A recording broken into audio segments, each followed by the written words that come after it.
কৃষ্ণ কৃষ্ণ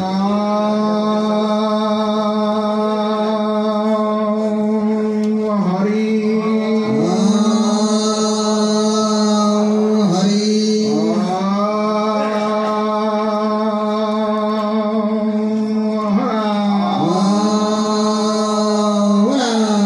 কৃষ্ণ শংকৰ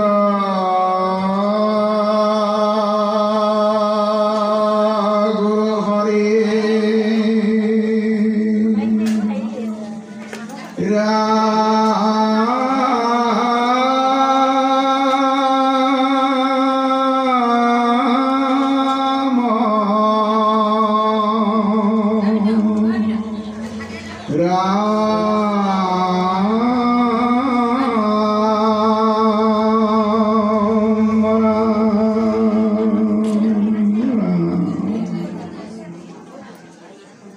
শ্রীমদ্ভাগবত শ্রীকৃষ্ণায় নমঃ।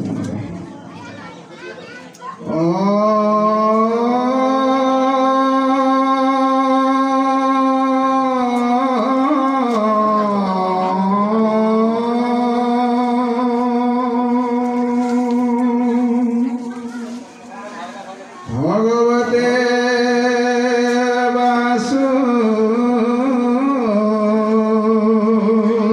বাসুদেবায়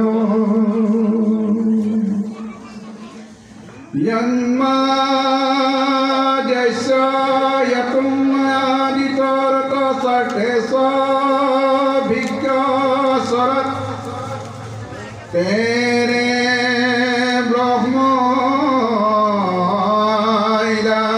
ইদায়াদিকয়ে মুহ্যন্তি সুরয় তেজু হরিমিদাং যথা বিনিময় যত্র তিসর্গো মিশ্রা ধাম্না সেন সদা নিরস্তকুহকং সত্যং পরম ধীমহি ধর্ম প্রবৃত কৈতবৌত্র পরম নির্মৎসরাণাং সতাং বেদ্যাং বাস্তবমাত্র বস্তু শিবদাং তাপত্রয়োন্মূলনাং শ্রীমদ্ভাগবতে মহামুনিকৃতে কিংবা পরমেশ্বর সৈর্যহৃদবরুধেতত্র কৃতিভে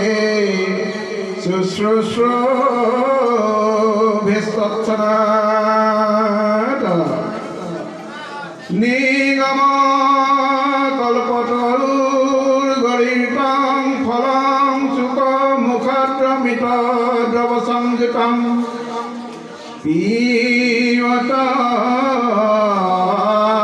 ভগবতাং রসমলয়ং মুহুরহুরসিকা ভুবি ভাবুকা পিয়ত ভগবতাং রসমলয়ং মুহুরহুরসিকা ভুবি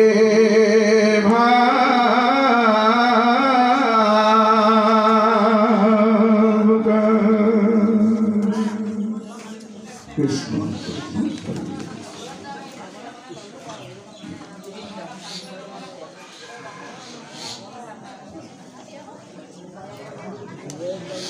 মহাদেৱ কৃষ্ণ শংকৰ গুৰুভয়ে আমি দ্বাদশ স্কন্ধৰ পৰীক্ষিতৰ ব্ৰহ্মজ্ঞান কথনৰ পৰীক্ষিতৰ ব্ৰহ্মজ্ঞান লাভ গুৰুৰ এই চন্দত আমি চাব বিচাৰিছোঁ। হীৰাম নিগদতি ভূত শুনিও শৌনক যেন কথা ভৈলা পাছে এতে বচন বুলি ব্যাসসুত মৌন হৈয়া যে আছে জগতক যিটো দেখো কৃষ্ণময় ব্ৰহ্মৰূপী মহামুনি বৈকুণ্ঠৰ শাস্ত্ৰ মহাভাগৱত তাহানে মুখত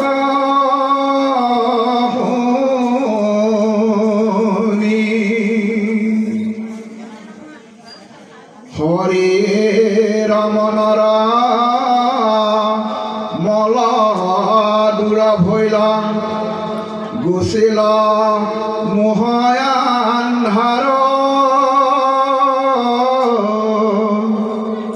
পৰম ঈশ্বৰ প্ৰকাশ ভৈলন্ত হিয়াত আহিৰা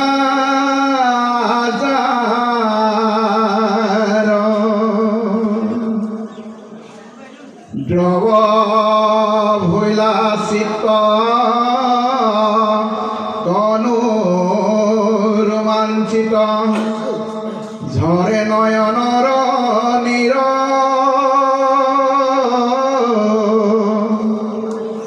আনন্দে মগন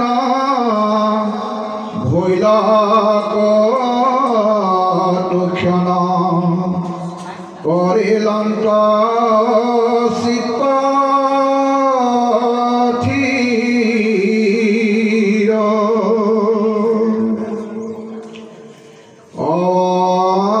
অনত মাথে উঠি নৰনাথে সম্পুষ্ট অঞ্জলি ভৰি শুকৰ চৰণ পদ্মদুখানিক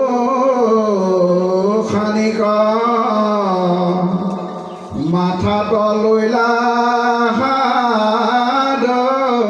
ধৰি হলোতক মুখে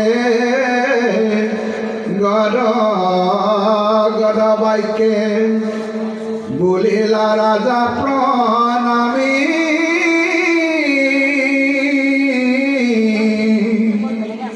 কহি পৰমাৰ্থ কৰিলা কৃতাৰ্থ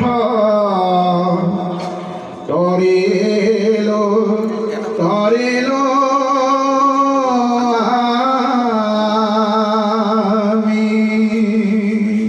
কৃষ্ণ মাধৱ কৃষ্ণ মাধৱ কৃষ্ণ মাধৱ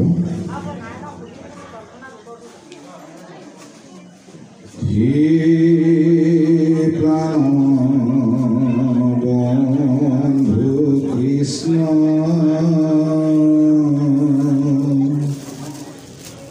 কি পাৰ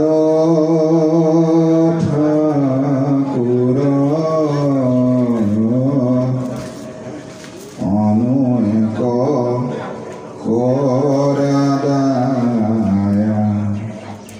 মায়া শোক দূৰ জয় জয় কৃপাময়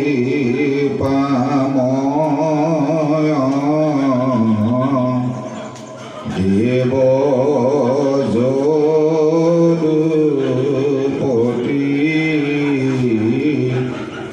তোমাৰ চৰণে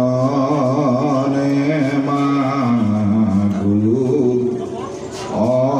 অমূল্য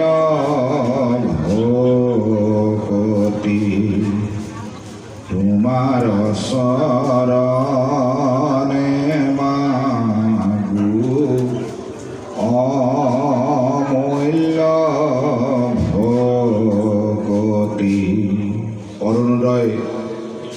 প্ৰাথমিক শাখাৰ গুৰুগৃহ প্ৰতিষ্ঠাৰ ৩য় বৰ্ষপূৰ্তিৰ এই প্ৰতিষ্ঠা দিৱসৰ লগত জড়িত হৈ থকা প্ৰাথমিক শাখাৰ সমস্তজন ভকতৰ চৰণত আমি সেৰি থৈছোঁ। আজি এই প্ৰতিষ্ঠা দিৱসত উপস্থিত হৈ থকা তথা এই অনুষ্ঠানটি সঞ্চালনা কৰি থকা যুগতলী আঞ্চলিক শাখাৰ মাননীয় সভাপতি ভ্ৰঙালী প্ৰভুকে প্ৰমুখ্য কৰি সমস্তজনৰ চৰণত আমি সেৰি থৈছোঁ।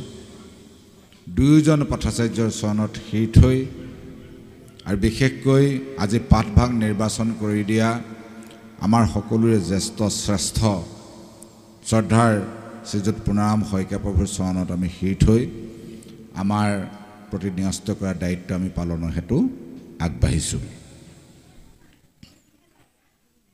এই 12 স্কন্ধ ভাগৱতৰ এইটো 12 স্কন্ধ অৰ্থাৎ অন্তিমটো স্কন্ধ। এই অন্তিম স্কন্ধৰ আমি ইতিপূৰ্বে কেইবাটিও অধ্যায় পাৰ হৈ আমি ধৰিছোঁ। এই 12 স্কন্ধত ধৰণী গীতা পাৰ হৈছে, য'ত এই পৃথিৱীয়ে গীত জুৰিছে, কান্দিছে, ক'ব খুজিছে যে মোৰ ওপৰতে কত ৰজা মহাৰজাই মোক পাবৰ কাৰণে ৰণত নিযুক্ত হৈ কিমানজন মৰিল, কিমানজন নিশেষ হ'ল তাৰ কোনো সীমা সংখ্যা নাই। মই কিন্তু মই হৈ থাকি গ'লোঁ। সেইসকলৰ মাজত কিছু লোকক আজি সমাজে স্মৰণ কৰে, কিছু লোকৰ নামো নিচান নোহোৱা হ'ল।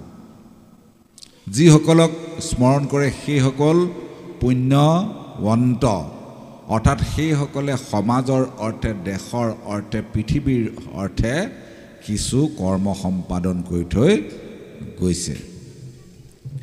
ইয়াৰ পাছতেই আহিলে যুগ ধৰ্ম কথন। আমাৰ 4টা যুগৰ কথা তাত উল্লেখ কৰিলে। সত্য যুগে ধ্যান, ত্ৰেতা যুগে যজ্ঞ, দাপৰত পূজা, কলিত হৰিনাম। এই 4 যুগৰ কথা বৰ্ণনা কৰোঁতে বিশেষকৈ এই কলি যুগটোৰ কথা তাত বৰ্ণনা কৰিলে যুগ ধৰ্মৰ জৰিয়তে। এই কলিনো কি সেই সন্দৰ্ভটো প্ৰকাশ কৰিলে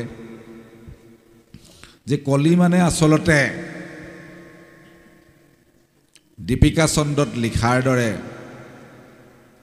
যে কলি ব্ৰহ্মাৰ তনুপুত্ৰ। এতিয়া তাক আমি যেতিয়া এই যে ভাগৱতীয় দৃষ্টিৰে যেতিয়া আমি ইয়াৰ পৰমাৰ্থিক তত্ত্বটো বিচাৰ কৰি চোৱা যায়, বা এই ভাগৱতৰ প্ৰথম স্কন্ধতেই কলিৰ সন্দৰ্ভত যিখিনি কথা প্ৰকাশ কৰি থৈ গৈছে, আৰু এই কলিয়ে যে কলিক যে ভকতে নিগ্ৰহ কৰিব পাৰে, প্ৰথম স্কন্ধ ভাগৱতৰ পৰীক্ষিতে নিগ্ৰহ কৰি দেখুৱাই থৈ গৈছে। আৰু বিশেষকৈ 12 স্কন্ধ ভাগৱতত এই কলি যুগত অভক্তৰ পয়মাল, ভকতৰহে ভাল, এই কথাখিনিও উল্লেখ কৰি থৈ গৈছে। যদিও কলি মহাপ্ৰতাপী, কিন্তু ভকতক কলিয়ে স্পৰ্শ যে কৰিব নোৱাৰে, এই কথাখিনিও এই ভাগৱতৰ মাধ্যমেদি আমাক কৈ থৈ গৈছে। ভকত যে কলিৰ কাষলৈ নাযায়, এই কথাটো কৈছে। এই কথাখিনি যদি আমি বিচাৰি যাওঁ তেতিয়া দেখিম ব্ৰহ্মাই জন্ম দিয়ে কলিক, ক'লে যা তই কলি যুগত পৃথিৱীৰ ৰজা হবি, কিন্তু তই মোৰ একান্ত ভকতৰ কাষলৈ, অৰ্থাৎ যাৰা সমস্ত মোৰ গুণানুকীৰ্তন কৰে তাৰ কাষলৈ তই ভুলতো নাযাবি। প্ৰথম স্কন্ধত আমি পাই আহিলোঁ পৰীক্ষিতে যেতিয়া দিগ্বিজয় কৰি ঘূৰি আহিছে, ঘূৰি আহি কুৰুক্ষেত্ৰত সেই কলিৰ ক্ৰিয়া কাৰ্য দেখিলে। কলিয়ে ধৰ্মৰ তিনিটা চৰণ ভাঙিলে। এয়া কি? তপহ। তপহ মানে অধ্যয়ন, অধ্যাৱসায়, জ্ঞান অন্বেষণ। দ্বিতীয়টো চৰণ হৈছে শৌচ। জ্ঞান যেতিয়া নাথাকিব, অজ্ঞান আন্ধাৰে যেতিয়া বেৰি দি পেলাব, তেতিয়া তেওঁ অসুচি হৈ পৰিব, সেই অসুচি। তৃতীয়টো চৰণ হৈছে দয়া, দান। গতিকে কাৰো প্ৰতি দয়া নাই, মমতা নাই, দয়াশীল, ক্ষমাশীল নহৈ কেৱল মাত্ৰ উগ্ৰ, কেৱল মাত্ৰ পৰৰ অনিষ্ট, এইবিলাকৰ কথা চিন্তা কৰিব। সত্য, সত্যটো ভাঙিবলৈ প্ৰয়াস কৰি থকা হৈছে। সেই সত্য বাচি থকাৰ কাৰণে ভকতে এই সত্যক অৱলোকন কৰি, অৱলম্বন কৰি, সেই সত্যৰ আশ্ৰয় লৈ ভকতজন অসুচিৰ পৰিৱৰ্তে সুচী হৈ থাকে। সত্যৰ আশ্ৰয় লৈ শুদ্ধ সত্য জ্ঞান আহৰণ কৰে। সত্যৰ আশ্ৰয় লৈ ভকতজনে হিংসা, বিদ্বেষ, কুৎসুত কৰ্পটতাৰ পৰিৱৰ্তে দয়া, কৰুণা, ক্ষমা এইবিলাকৰ আশ্ৰয় ল'বলৈ সক্ষম হয়। গতিকে এই সত্য চৰণটো বাচি থকাৰ কাৰণে ভকতৰ এই কলিযুগতো ভাল, অভক্তৰ মহা পয়মাল। এতিয়া সেইকাৰণে আমাক এই দ্বাদশ স্কন্ধ ভাগৱতত সেই কলিৰ যিটো প্ৰভাৱ, এই প্ৰভাৱৰ বিষয়ে ইয়াত সবিস্তাৰে বৰ্ণনা কৰি থৈ গৈছে। এতিয়া সেই কলিৰ প্ৰভাৱৰ পৰা অসাৱধানতা বশত, খন্তেক অসাৱধানতাৰ বশত মহাভকত পৰীক্ষিতো পৰিত্ৰাণ পোৱা নাছিল। এই কথাখিনিও আমাক দেখুৱাই থৈ গৈছে। অসাৱধানতাটো ক'ত? আমি ভাগৱত পঢ়ি কেৱল মাত্ৰ গ'লেই নহ'ব, সেই কথাখিনি আমি উদ্ঘাটন কৰিব লাগিব, বা সেই কথাখিনিত আমি পৰমাৰ্থিক সত্যটো আমি অনুধাৱন কৰিবলৈ চেষ্টা কৰিব লাগিব।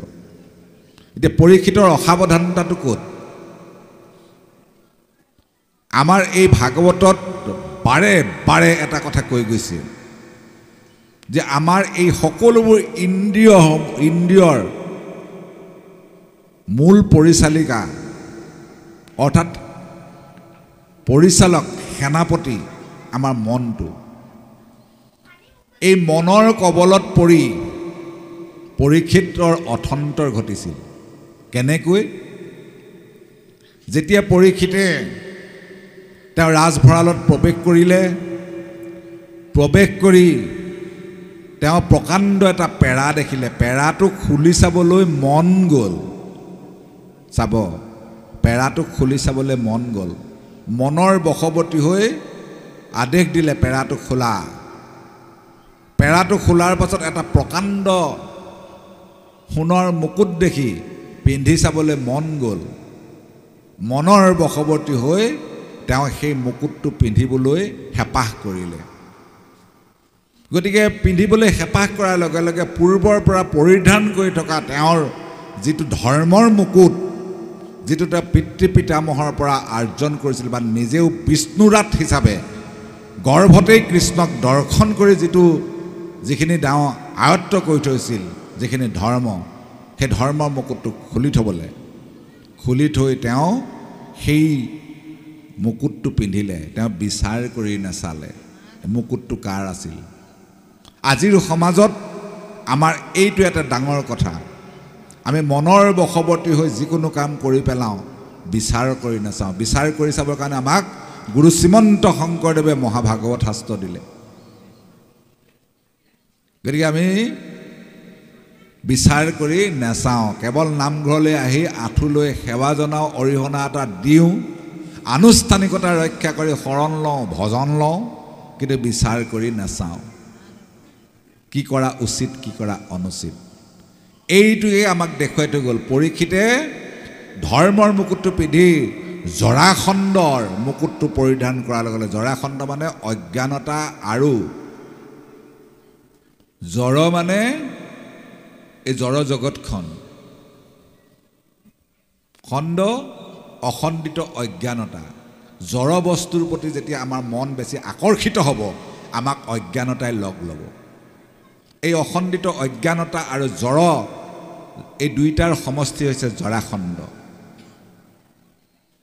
আপোনালোকে জৰাখণ্ডৰ জন্মৰ বৃত্তান্তটো চাব তাতেও গোটেই কথাখিনি ওলাই পৰিব গতিকে এই অখণ্ডিত অজ্ঞানতাৰ আশ্ৰয়ত তেওঁ মৃগয়ালৈ গুচি গ'ল অকণমান অসাৱধানতা তেওঁ বিচাৰ কৰি নোচোৱাৰ কাৰণে তেওঁ কলিয়ে প্ৰৱেশ কৰিলে আমিও কিবা এটা কাম কৰিবলৈ যোৱাৰ আগতে বিচাৰ কৰি যদি নাচাওঁ আমাৰ অথন্তৰ হ'ব এই শিক্ষাটো আমাক ভাগৱতে দিছে গতিকে তেওঁ মৃগয়ালৈ গ'ল যিজন পৰীক্ষিতে সপ্তদ্বীপা পৃথিৱীক এজন সেৱক ৰূপে এজন দাস ৰূপে ৰজা হৈও এজন সেৱক ৰূপে তেওঁ প্ৰজাবৰ্গক কেৱল অনুৰোধ প্ৰাৰ্থনাৰে ৰাজ্য শাসন কৰিছিল সেইজন পৰীক্ষিতে খন্তেকমানৰ পাছতে তেওঁ এই মুকুটটো পিন্ধাৰ লগে লগে কি হ'ল তেওঁ গৈ পেলাই আদেশ দিবলৈ আৰম্ভ কৰিলে গতিকে এইখিনি কথা মই এইকাৰণেই আনিছোঁ কাৰণ মূল কথাখিনি ব্ৰহ্মজ্ঞান প্ৰাপ্তি তালৈ যদি নাযায় এই কথাখিনি যদি আমি অকণমান আলোচনা কৰি নলওঁ তেতিয়া মূল কথাখিনি একেবাৰে সাধাৰণ কথা নিচিনা লাগিব গতিকে এইজন পৰীক্ষিত যেতিয়া তেওঁ কলিৰ কবলত পৰি চিংগিমুনিক ডিঙিত মৰা সাপটো মেৰিয়াই দিলে তেওঁ সমীক মুনিয়ে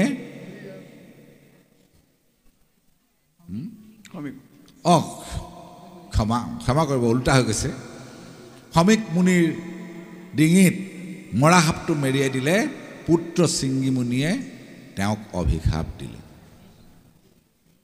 কেলেই 7 দিনৰ পাছত তেওঁক তক্ষকে দংশন কৰিব গতিকে সেই পৰীক্ষিত যি গৰ্ভতেই কৃষ্ণক দৰ্শন কৰিছিল সেই পৰীক্ষিতে গংগাৰ পাৰত বহিল কোনখন গংগা পৰীক্ষিতে দেখুৱাই দিছে এখন স্থাবৰ গংগাৰ পাৰত বহিছে কেলেই মৃত্যুৰ তৰণৰ উপায় বিচাৰিছে মৰণ আৰু তৰণ দুটা বেলেগ বস্তু মৰিলে উপজে তৰিলে উপজিব নালাগে গতিকে তেওঁ গংগাৰ পাৰত বহিল ভিন্নজনে ভিন্ন পৰামৰ্শ দিলে আজিও আমাৰ সমাজত যেতিয়া কেতিয়াবা এটা বিপদ এটা আহে আপোনাক পৰামৰ্শ দিয়া লোকৰ সংখ্যা সীমাহীন হ'ব যিটো পৰিৱেশ তেতিয়াও দেখুৱাইছে কোনোৱে ক'লে যজ্ঞ কৰা কোনোৱে ক'লে তপ কৰা কোনোৱে ক'লে জপ কৰা এই সকলোবোৰ ক'লে কিন্তু পৰীক্ষিতৰ কোনো এটা কথাতে তেওঁ মন শান্ত হোৱা নাছিল কিয়নো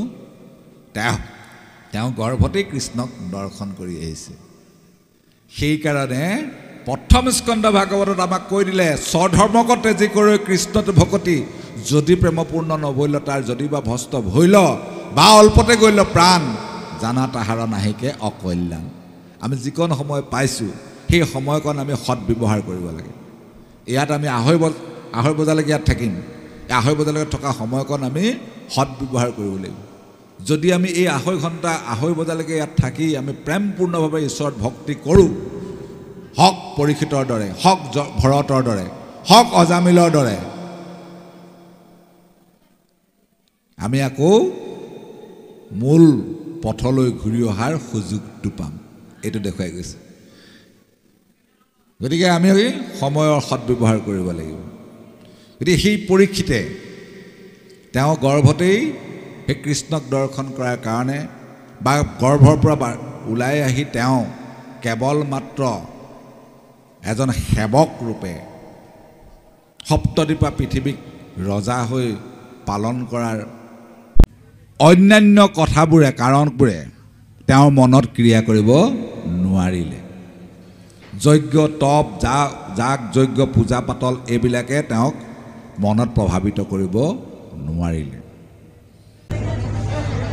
পৰীক্ষিত আহিল, ক্ষমা কৰিব, সুখ আহিল। সুখ অহাৰ লগে লগে কিন্তু তেওঁৰ মন শান্ত হ'ল।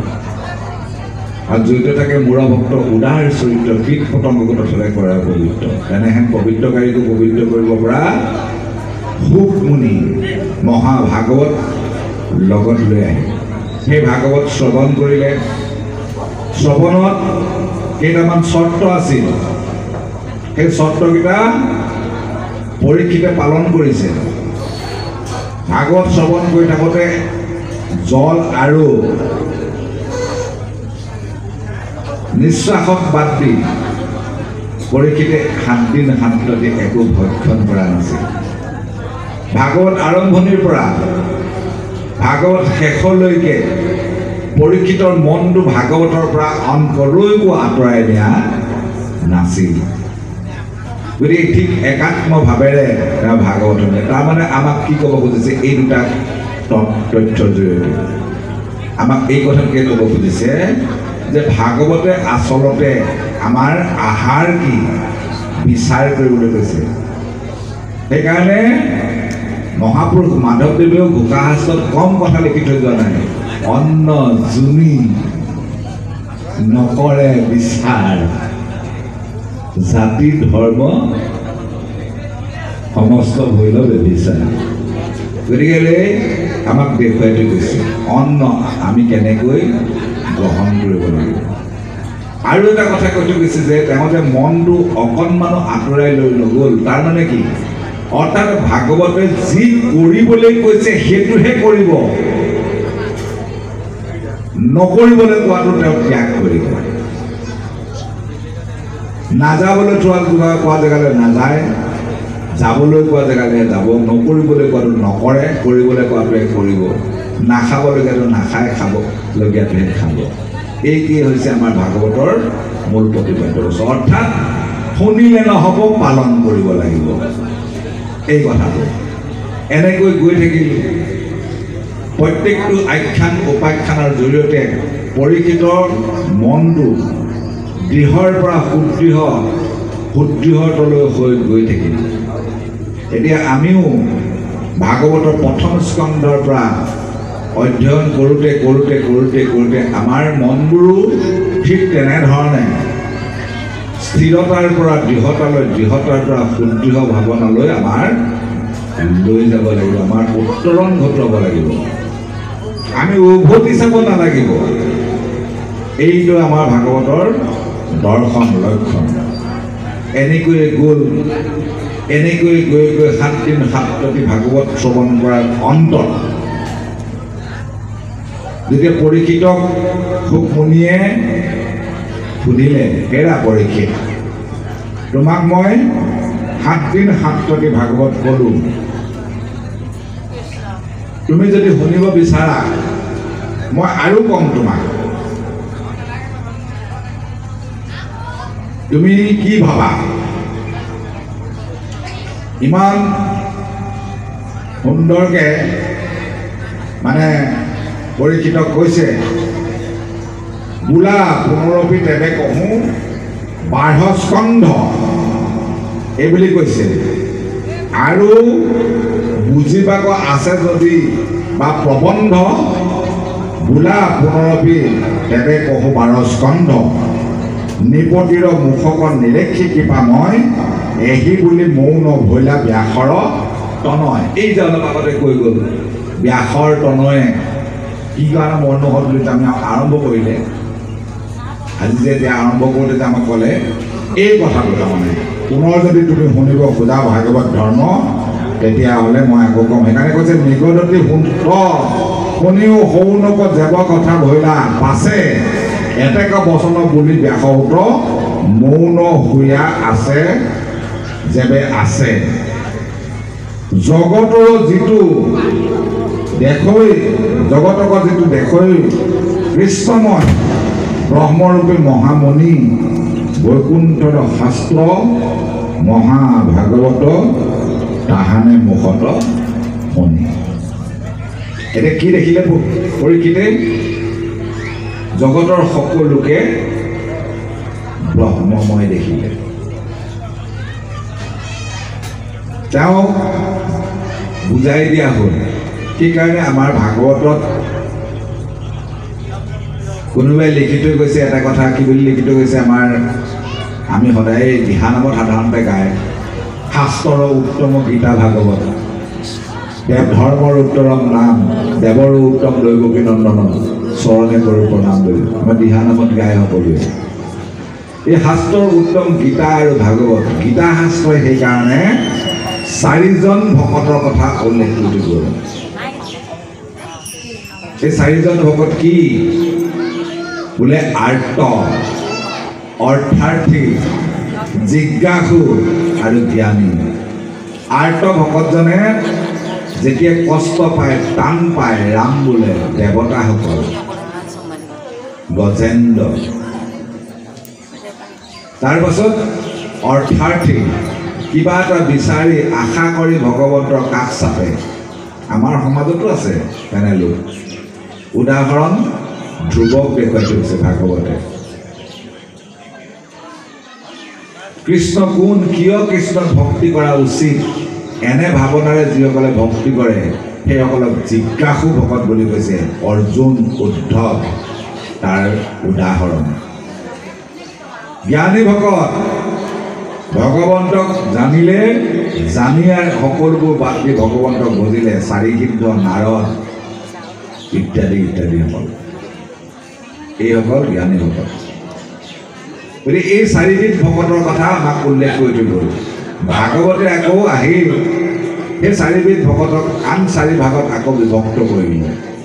প্ৰাকৃত ভকত, মধ্যম ভাগৱত, উত্তম ভাগৱত আৰু উত্তম ভাগৱত। পিছৰ কেইজন আমি ভাগৱত ক'লোঁ। আচলতে ভকতক ভাগৱতলৈ ৰূপান্তৰ ঘটাই দিলে। কিয়? প্ৰাকৃত ভকত কেৱল প্ৰতিমাত দেৱতা বুদ্ধি কৰে। প্ৰতিমা কি প্ৰতিমা? এই বাংময় প্ৰতিমা। সেইকাৰণে আমি মণিকূটত ভগৱন্ত আছে বুলি মণিকূটলৈ চাই সেৱা এটি জনাওঁ। কাষে পাজৰে কোন আছে একোকে নেদেখি। প্ৰাকৃত ভকত। মণিকূটলৈ আমি অৰিহণাটো আগবঢ়াওঁ, মণিকূটলৈ আমি শৰাইখন দিওঁ। এইবোৰ প্ৰাকৃত ভকত, প্ৰাকৃত ভকতৰ লক্ষণ। ভকত আছে গুৱাহাটীত দৌকৈ গৈ পেলাই আমি তাতে দিওঁগৈ, ইয়াত নিদিওঁ। প্ৰাকৃত ভকতৰ লক্ষণ। ভাল কথা। গুৰুজনে ক'লে, ভাগৱতে ক'লে যে সেইজন অতি শীঘ্ৰে ভক্তিৰ জখলাত আৰোহণ কৰিব, উঠিব।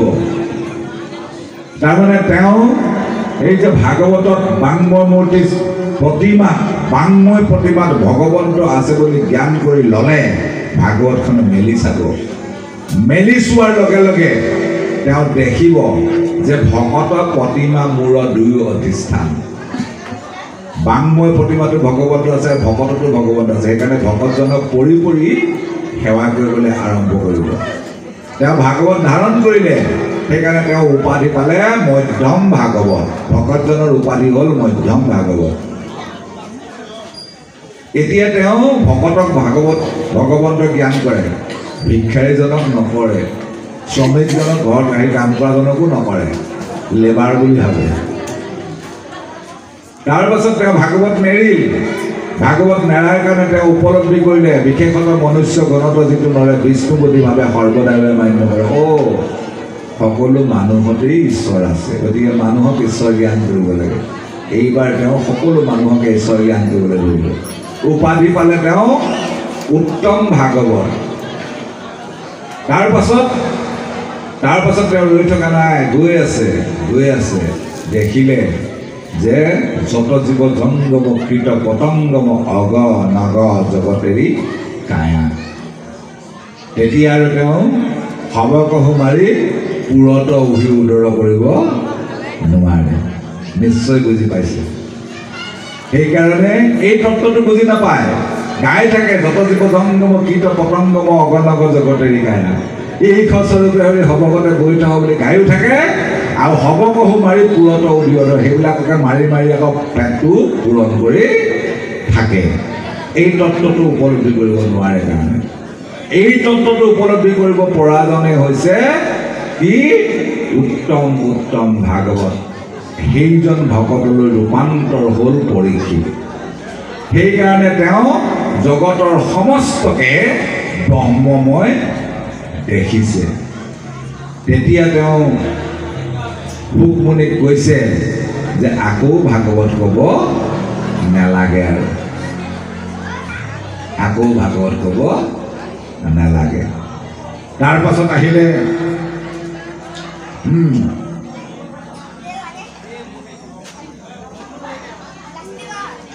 তাৰ পাছত কৈছে শৰীৰ মনৰ মলদূৰ ভৈল গুচিল মোহ অন্ধকাৰ পৰম ঈশ্বৰ প্ৰকাশ ভৈলন্ত হিয়াত আহি যাহাৰ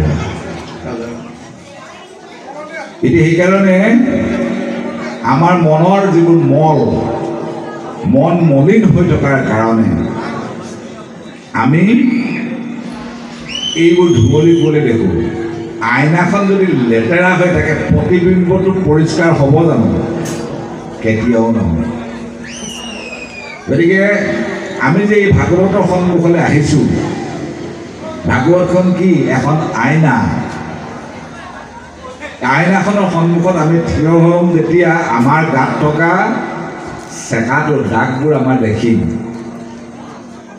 আইনাখনৰ সন্মুখত থিয় হৈ গাত লাগি থকা চেকাটো যদি মই মুচি নেপেলাওঁ আইনাখনৰ সন্মুখত থিয় হোৱাৰ কি অৰ্থ থাকিব আমি আইনাখনৰ সন্মুখলৈ সেইকাৰণে যাওঁ মুখখনত ক'ত চেকাটো লাগি আছে ক'ত দাগটো লাগি আছে ক'ত কি লাগি আছে পৰিষ্কাৰ কৰিব কাৰণে এই ভাগৱত ৰূপী আইনাখনৰ সন্মুখলৈ আহি মোৰ গাত লাগি থকা যিবোৰ বেমাৰ মানে অজ্ঞানতা মই নাখাবলগীয়াবোৰ খাই থকা নাযাবলগীয়ালৈ গৈ থকা নকৰিবলগীয়া কৰি থকাবোৰ এই ভাগৱতে ক'ব ভাগৱতে দেখুৱাই দিব ইয়ালৈ আহি সেইবোৰ শুনি যদি আকৌ মই নাযাবলগীয়ালৈকে গৈ থাকোঁ নকৰিবলগীয়াকৈ গৈ থাকোঁ নাখাবলগীয়াকৈ খাই থাকোঁ তাৰমানে মোৰ গাত থকা দাগখিনি কলংকখিনি মই মুচি নেপেলালোঁ তাৰমানে মই অথলে মই জীৱনটো গোৱালোঁ এনেই আহিলোঁ মানৱী জন্ম পালোঁ আমি কি কৰিলোঁ ঘোষা শাস্ত্ৰৰ জৰিয়তে সদায় গাওঁ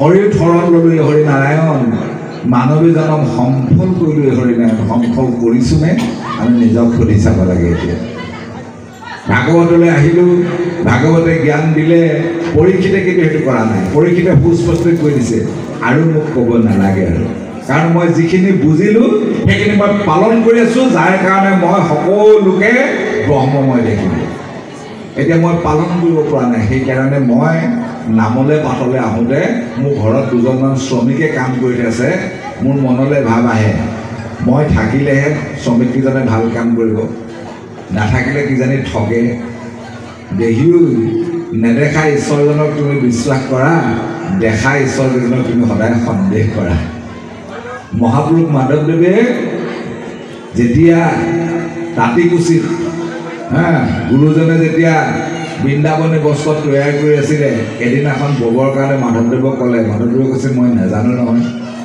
যোৱাচোন যোৱা ঈশ্বৰক সাক্ষী কৰি ববা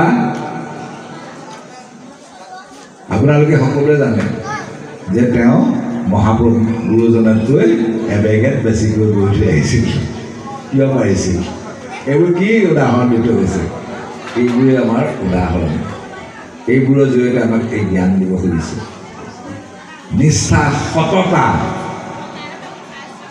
এই ভাৱনাবোৰ আমি যদি ৰক্ষা কৰিব নোৱাৰোঁ তেতিয়াহ'লে আমি ভাগৱতলৈ আহি নামত অৱগাহন কৰি সময় লোকচান কৰি একো লাভ নাই এই কথাবোৰ আমাক ভাগৱতে প্ৰতি কৈ থৈ গৈছে আমি মুখেৰে কেৱল মাত্ৰ গাই লাভ নাই সেইকাৰণে এই গোটেই কথাখিনি এই যুগ ধৰ্ম কথনত আমাক কৈ থৈ গৈছে কীৰ্তনৰ দ্বিতীয় অধ্যায়ত অৱতাৰবাদৰ কথা কওঁতে এটা কথা কৈছিলে বুদ্ধ অৱতাৰে বেদপথ কৰি চন্দ্ৰ বামানয় শাস্ত্ৰে মহি আছে অজ্ঞজন বহু গ্ৰন্থত সৰ্বজন বুলি আছে নিশ্চিন্তে চৰণ নাম নলয়ে তোমাৰ সদায় প্ৰমত্ত লোক পাখণ্ড আচাৰ কোনবোৰ এই গোটেই কথাবোৰ এই কলিৰ এই যে ব্ৰহ্মজ্ঞান গঠনৰ ইয়াৰ আগৰ যুগ ধৰ্মত প্ৰকাশ কৰি গৈছে তাৰমানে কি হয় জানেনে এই বুদ্ধ অৱতাৰ কোনটো বুদ্ধ অৱতাৰ জন্ম ৰহস্য গ্ৰন্থ আপোনালোকে পঢ়িব মহাপুৰুষ মাধৱদেৱৰ বাক্যামৃতত আছে এই জন্ম ৰহস্য গ্ৰন্থত বুদ্ধ অৱতাৰৰ কথা উল্লেখ হৈছে আমাৰ বহুজনে ভুল কৰে বুদ্ধদেৱক বুদ্ধ অৱতাৰ বুলি কয় বুদ্ধদেৱ কেতিয়াও বুদ্ধ অৱতাৰ নহয় বুদ্ধ অৱতাৰ হৈছে সৌদ দানৱৰ পুত্ৰ বৌদ্ধ এই সৌদ দানৱৰ পুত্ৰ বৌদ্ধই তেওঁ সমাজত বাওঁপকীয়া শাস্ত্ৰ বামানৰ শাস্ত্ৰ ভাগৱতৰ প্ৰথম স্কন্ধত পৰীক্ষিতে দেখি থৈ গৈছে বাওঁপাশে মায়া সোঁপাশে ভক্তি মায়াই বান্ধন্ত ভক্তি মাতৃ মেলাৱন্ত এই যিবোৰ গ্ৰন্থই যিবোৰ শাস্ত্ৰই আমাক বন্ধনত পেলায় বাওঁপকীয়া শাস্ত্ৰ এই বাওঁপকীয়া শাস্ত্ৰবিলাকক বামানৰ শাস্ত্ৰ বুলি কৈছে অৰ্থাৎ য'ত কৃষ্ণৰ গুণনাম নাই সেই শাস্ত্ৰবোৰে বামানৰ শাস্ত্ৰ এই বামানৰ শাস্ত্ৰত পাৰ্গত হৈ আমাৰ পণ্ডিতসকলে বেদৰ তত্ত্বমৰ্ম বুজি নাপায় সেইকাৰণে বেদস্তুতিত ভাগৱতৰ বেদস্তুতিত লিখি থৈ গৈছে বেদৰ বিহিত যিটো কৰ্ম সেইটো কি কৰ্ম বেদৰ বিহিত যত আছে ধৰ্ম সংসাৰত সৰ্বে হৰি নামৰ কিংকৰ আকৌ বেদস্তুতিত সুন্দৰকৈ দেখুৱাই থৈ গৈছে কি জানে বেদস্তুতিত কৈছে যে যিসকল পণ্ডিত সেই পণ্ডিতসকলে বেদৰ পৰোক্ষবাদটো বুজি নাপায় বেদৰ পৰোক্ষবাদ পণ্ডিতে নুবুজৈ মূৰ্খয়ো বুজৈ যদি গোবিন্দক ভজৈ তেনে পণ্ডিতসকলে এই বামানৰ শাস্ত্ৰবোৰৰ জৰিয়তে বাওঁপকীয়া কথাবোৰ কৈ কৈ কৈ কৈ আজি সমাজখন আমাৰ বিপথে পৰিচালিত কৰিছে কেৱল ভোগবাদৰ প্ৰতি মানুহবিলাকক লালায়িত কৰিছে ভোগ ভোগ ভাগৱতে আমাক ভোগ কৰিবলৈ কৈছে কেনেধৰণে আৰু আমি ভোগ কৰিছোঁ কেনেধৰণে ভাগৱতেও ভোগ কৰিবলৈ কৈছে কেনেকৈ ভোগ কৰিবলৈ কৈছে মহাপুৰুষ মাধৱদেৱে ঘোষাশাস্ত্ৰত সেইকাৰণে লিখি থৈ গৈছে কেনেকৈ ভোগ কৰা জিভা তোৰ কাম কি তেনেধৰণে তুমি ভোগ কৰা কাণ তোৰ কাম কি তেনেধৰণে ভোগ কৰ চকু তোৰ কাম কি তেনেধৰণে ভোগ কৰ আমি কিন্তু অন্যান্য ভোগৰ কথাহে বেছিকৈ আমি বুজিবলৈ পাওঁ কাৰণ চাৰিওফালে এই সৌদ দানৱৰ পুত্ৰ সদৃশ পণ্ডিতসকলে বামানৰ শাস্ত্ৰবোৰ প্ৰচাৰ কৰি মানুহৰ মাজত বিভ্ৰান্তি সৃষ্টি কৰি আমাক ধনং দেহি যশং দেহি এই ভোগৰ ভাৱে খালি আগুৱাই লৈ গুচি গ'ল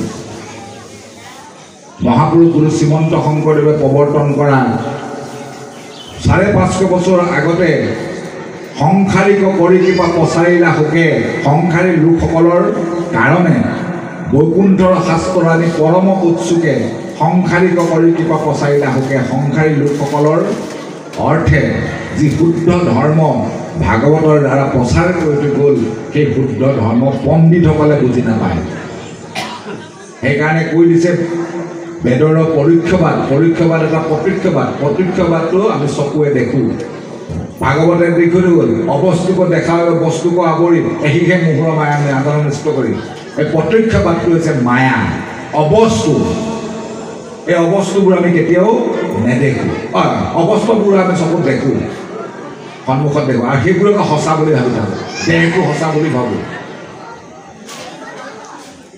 ধন টকা পইচা এইবোৰ সঁচা বুলি ভাবোঁ এইবোৰ লাগিব নালাগে বুলি কোৱা নাই যিমান লাগিব যিমানলৈকে লাগিব ভাগৱতে সিমানলৈকে সংগ্ৰহ কৰিবলৈ কৈছে আহৰণ কৰিবলৈ কৈছে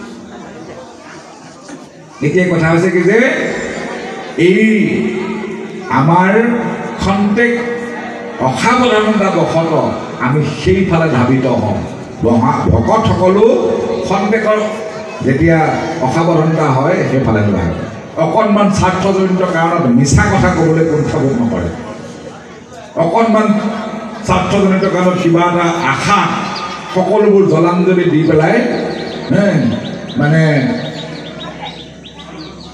আমাৰ নিজৰ স্বাৰ্থ পূৰণৰ কাৰণে সকলোবোৰ কৰিবৰ কাৰণে কুণ্ঠাবোধ নকৰে এইবোৰ হৈছে আজিৰ ব্যৱস্থাৱলী গতিকে সেইকাৰণে আমাক এই আজি যিটো খণ্ড ইয়াত কৈছে ওলাইছে এই ব্ৰহ্মজ্ঞানটো আমাক লাগিব। ব্ৰহ্মজ্ঞান মানে কি? এই অৱস্তুবোৰ যিবোৰ অৱস্তু লৈ পেলাই মই আজি ভোগৰ কথা চিন্তা কৰিছোঁ, এই অৱস্তুবোৰ কেতিয়ালৈকে থাকিব? যেতিয়ালৈকে হৃদয়ত বস্তুটো থাকিব। অৰ্থাৎ মই যাক পুত্ৰ বুলি কৈছোঁ, কাক পুত্ৰ বুলি কৈছোঁ?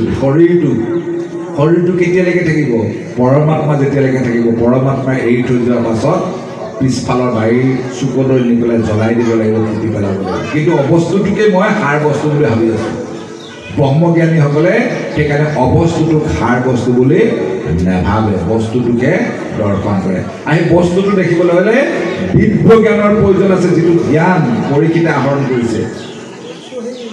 উদ্ধৱক কৈ থৈ গ'ল, আকৌ ভক্তি কৰি পঢ়ৈ যিটো জ্ঞানী লোক মহাশুদ্ধ হোৱা জ্ঞানোদ্দীপে দেখৈ মুখ। মহাশুদ্ধ হৈ জ্ঞানোদ্দীপে দেখিবলৈ লাগিব, যিটো পৰীক্ষিতে দেখিছে। আগবাঢ়।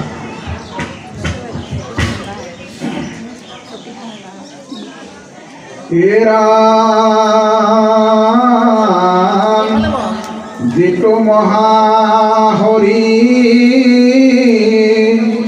ব্ৰহ্মা আদি কৰি মোহিত যাৰ মায়াত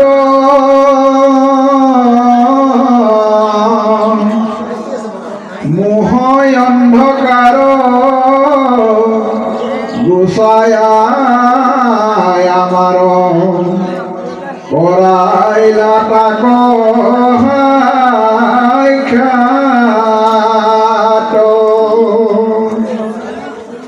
তজু উপদেশ আবেশ জানিলো প্ৰাণৰ বন্ধু কৃষ্ণক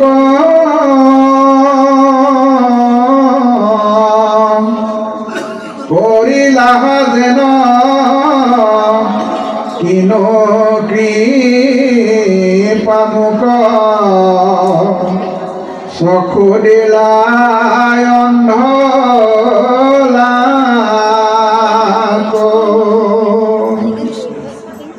সংসাৰ তাপত মৰৈ মোহলোক কৰা হাতাক নিস্তাৰ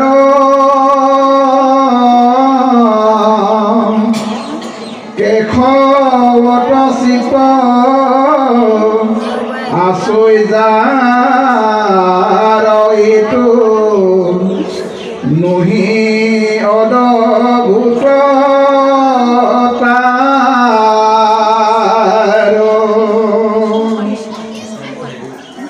যিটো শাস্ত্ৰ মত কহিলা হাতত কিছু নেদেখিলো আন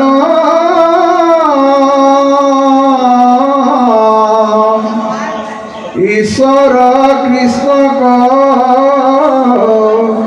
প্ৰকাশে সদায় নামে ধৰ্ম